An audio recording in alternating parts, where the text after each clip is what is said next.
Imagine a world in Northgard where everyone is friendly and no enemies are around. Okay, let me explain.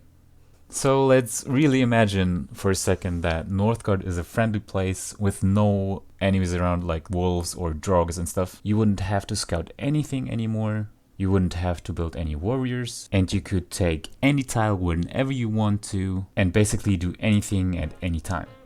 Let's do that in a real game, shall we?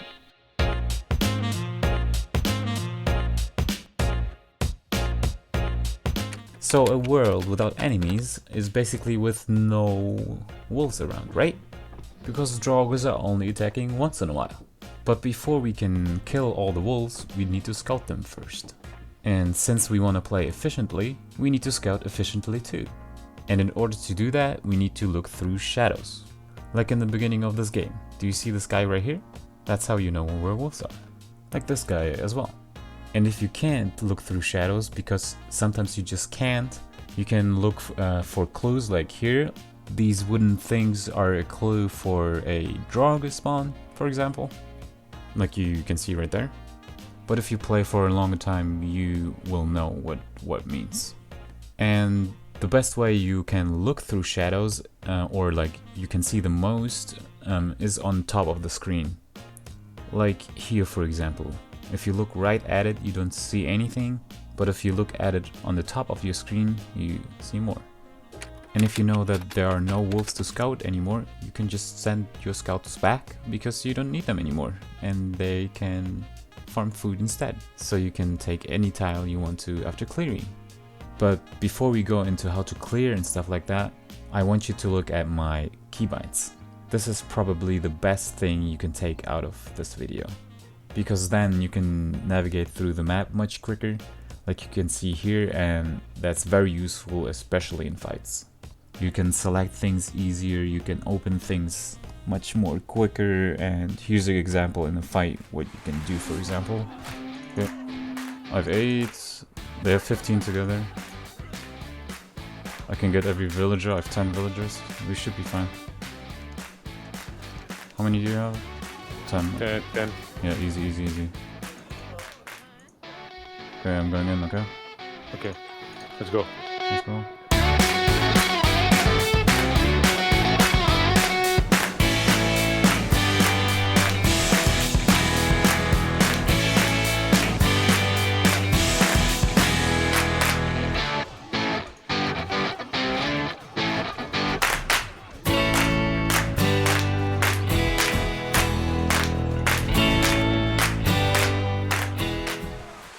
Okay, back to clearing. And you might think, why would you need to talk about that? It should be trivial because you just run in there and kill everybody, right? And for a beginner, I actually would recommend you to do that, because if you really want to be efficient with it, it's very difficult to be consistent with it, because there's a lot of RNG in it and a lot of detail to consider. But for the tryouts out there, I'm gonna talk about it in more detail. So there's a lot of options you can do it. The first one would be, like I said, to just run in there like a maniac, but while doing that you can do a couple of things. The simplest tip I can give you is to pull back a warrior who's 1 HP, and after the full HP warrior is focused by the wolves, you send the other one back again. Another tip I can give you, which is fairly simple but there's a lot of RNG in it. It works pretty good against 1 wolf, but I wouldn't do it against more than 2 wolves.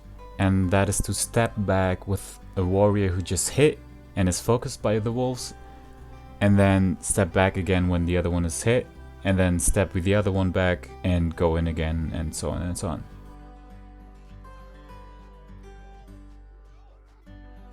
Another thing you can do before clearing is looking at the wolf's positioning. Like here you can see 2 wolves together next to the entrance, and over there are 2 wolves separated from each other, so it's more efficient to attack there. And other than that, you can just experiment around with axe throws maybe, or rushing for a war chief, but I wouldn't really recommend you to do that because it's taking too long and it's not really cost efficient, except you are snake or wolf really. Okay, cool. So what do you do now when you have cleared everything and have taken every tile you wanted to? And that is not really easy to answer because there are so many options you can do. But the thing I have noticed that beginners especially have problems with is with happiness and lore tree. So let's talk about happiness next. The first thing I want you to understand about happiness is the territory happiness. In the beginning you have 2 territory happiness, and you gain 1 happiness for the first tile you take, another one for the next tile you take, and for the third tile you take you gain 1 plus territory happiness as well. So for the first 3 tiles you occupy you get 3 happiness, which is pretty huge, and after that you gain like 0.7-ish happiness for each tile you take after that.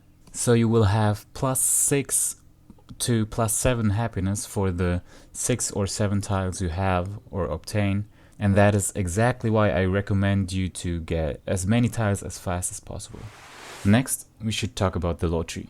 The lore tree is probably the most important thing in this game, simply because it allows you to skip things, like the brewery for example, because at some point you will have too many villagers which consume too much happiness, which mostly happens at around 15 villagers, which basically forces you to get happiness. And the thing is, you always get wisdom anyways, but you can use your wood in better ways. And by taking Baldur's wisdom, for example, in the lottery, you just can like save 80 wood, which also consumes money from you if you build another building, and 2 villagers. So it would save you 3 different things, which is huge, by only skilling 1 thing in the lottery. Plus you can use your 2 villages for other things, and it gets you up to 20 villages, which is mostly enough for a game. But if you want even more villagers, you can always get feeling safe or any other skill in the lottery which gives you happiness as well.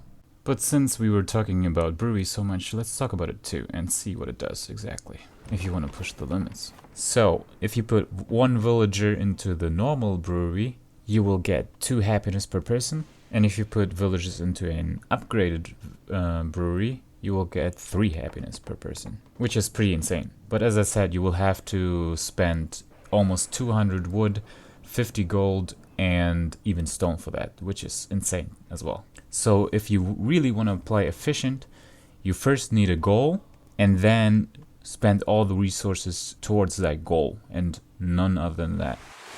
Okay, cool. So now I have 2 last tips for you guys before we end with this video.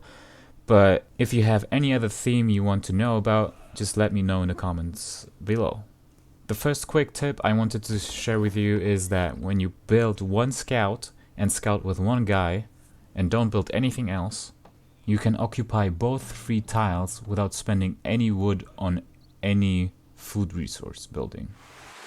And the last tip is my favorite tip actually, which is that you can move around with the villagers without losing any food while doing so.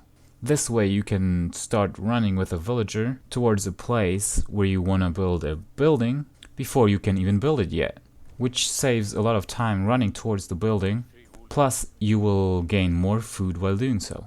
Simply because the game thinks that the villager is building already if you click on the building with the right mouse button while having a villager selected, but in reality the villager is still running towards the building.